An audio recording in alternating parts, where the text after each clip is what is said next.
कोई चीज रुकी हुई नहीं है, सभी चीजें गतिमान है। जीवन एक प्रवाह है, या तो पीछे की तरफ जाओ या आगे की तरफ जाओ, रुकने का कोई उपाय नहीं है। जो जरा भी रुका वो भटका। ये पंक्तियां ध्यान से सुनो। जुस्तजुए मंजिल में एक जरा जो दम लेने, काफिले ठहरते हैं राह भूल जाते।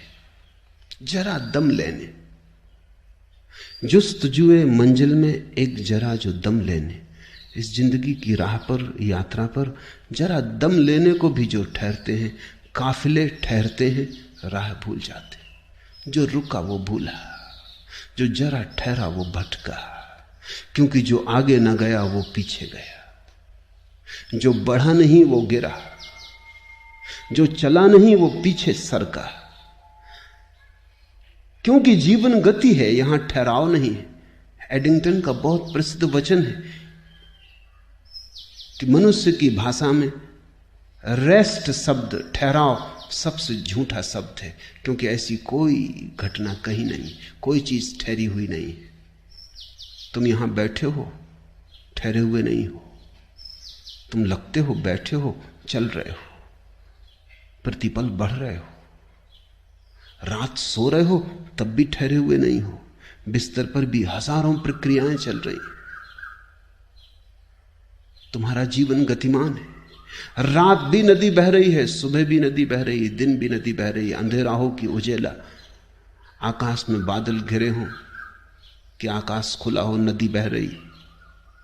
वैज्ञानिक कहते हैं कि रात सोते समय भी तुम्हारा मस्तिष्क पूरा काम कर रहा है, सीना पूरा काम कर रहा है, श्वास चल रही है, शरीर में खून शुद्ध किया जा रहा है, भोजन पचाया जा रहा है। तुम बूढ़े हो रहे हो, जवान हो रहे हो, कुछ घट रहा है। रुकाव जैसी कोई चीज नहीं। पत्थर भी ठहरा हुआ नहीं, क्योंकि पत्थर भी रेत होने के रास्ते पर आगे बढ़ा जा रहा है। आज पत्थर है, कल रेत हो जाएगा। कुछ भी ठहरा हुआ नहीं। ठहराव झूठ है, ठहराव भ्रांति है, गति सत्य है। बुद्ध ने तो गति को इतने आत्यंतिक ऊंचाई पर उठाया कि बुद्ध ने कहा कि जहां भी तुम्हें कोई चीज ठहरी हुई मालूम पड़े, वहीं समझ लेना झूठ है। इसलिए बुद्ध ने परमात्मा शब्द का उपयोग नहीं किया, क्योंकि परमात्मा शब्द में ही ठहराव मालूम होता है।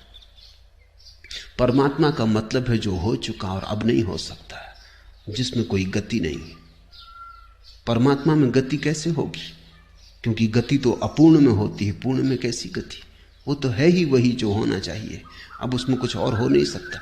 परमात्मा बूढ़ा नहीं हो रहा, ज्यादा ज्ञानी नहीं हो रहा, अज्ञानी नहीं हो रहा, पवित्र नहीं हो रहा, अपवित्र नहीं हो रहा।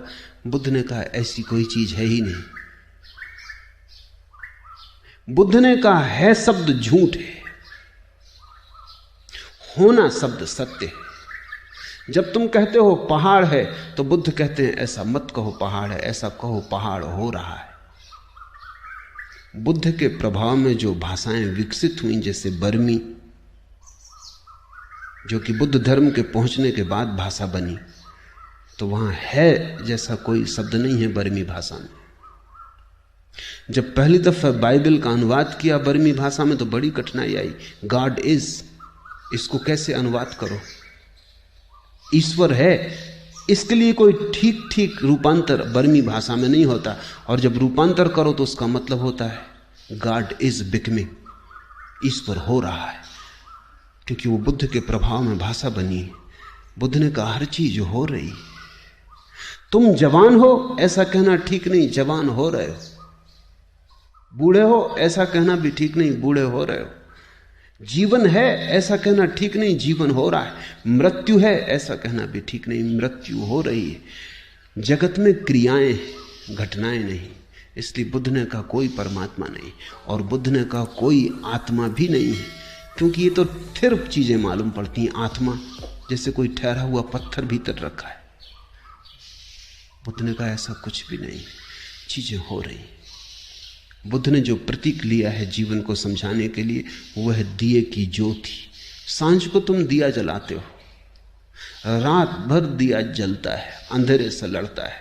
सुबह तुम दिया बुझाते हो, क्या तुम वही ज्योति बुझाते हो जो तुमने रात जलाई थी? वही ज्योति तो तुम कैसे बुझाओगे? वो ज्योति तो करोड़ बार बुझ चुकी। ज्योति तो प्रतिपल बुझ रही है, धुआं होती जा रही है, नई ज्योति उसकी जगह आती जा रही है। रात तुमने जो ज्योति जलाई थी वो सुबह तुम उसे थोड़ी बुझाओगे, उसी की श्रृंखला को बुझाओगे, उसी को नहीं। वो तो जा रही, भागी जा रही है, तिरोहित हुई जा रही आकाश में, नई ज्योति प्रतिपल उसकी जगह आ रही। तो बुद्ध ने कहा तुम्हारे भीतर कोई आत्मा है, ऐसा नहीं, चित्त का प्रवाह है। एक चित्त जा रहा है, दूसरा आ रहा है, जिससे दिए की ज्योति आ रही। तुम वही ना मरोगे जो तुम पैदा हुए थे। जो पैदा हुआ था वो तो कभी का मर चुका। जो मरेगा वो उसी संतति में होगा, उसी श्रृंखला में होगा, लेकिन वही नहीं। ये बुद्ध की धारणा बड़ी अनूठी, लेकिन बुद्ध ने जीवन को पहली दफे जीवंत करके देखा और जीवन को क्रिया में देखा, गति में देखा। और जो भी आलस्य में पड़ा है, जो रुक गया है, ठहर गया है, जो नदी ना रहा और सरोवर बन गया, वो सड़ेगा।